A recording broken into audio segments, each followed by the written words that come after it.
following the president's nod for a law that shall deter economic offenders from fleeing the country to evade the legal consequences. The government is now considering amending the Passport Act as well. A panel headed by Financial Services Secretary Rajiv Kumar has recommended that borrowers who pose a very high amount of financial risk be debarred from leaving Indian shores.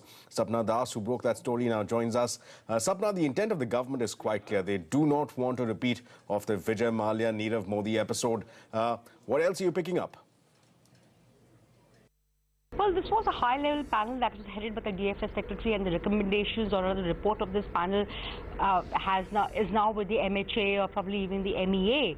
Having said that, the panel has basically suggested some key recommendations, or rather some key changes, amendments to the Passport Act. Number one, basically that any person who poses a financial risk of a very high amount to the economy, they should be asked to stay back. In the sense, probably they should not be allowed to travel abroad.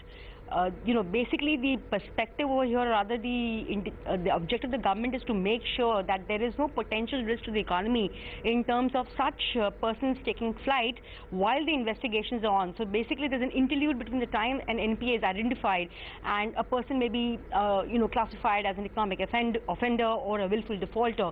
So basically in that, to fill up that gap, that time gap, basically, these are some of the amendments that are being proposed to the Passport Act, that such persons should not be allowed to travel or, leave the country. Basically, they should be told to stay back and probably even help in the resolution of that NPA if it's possible.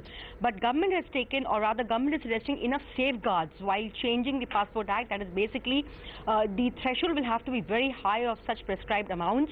It will be based on a very, very objective criteria. And there will be a proper classification of such financial risks. So these are the two critical points that we need to keep in mind. The recommendations, as I've just said, are basically before the MHA, the MEA. All these terms and conditions we have spoke about will probably come about as rules to the Passport Act once it stands amended. It's a larger call that the government will have to take. So let's keep an eye on this, how this progresses.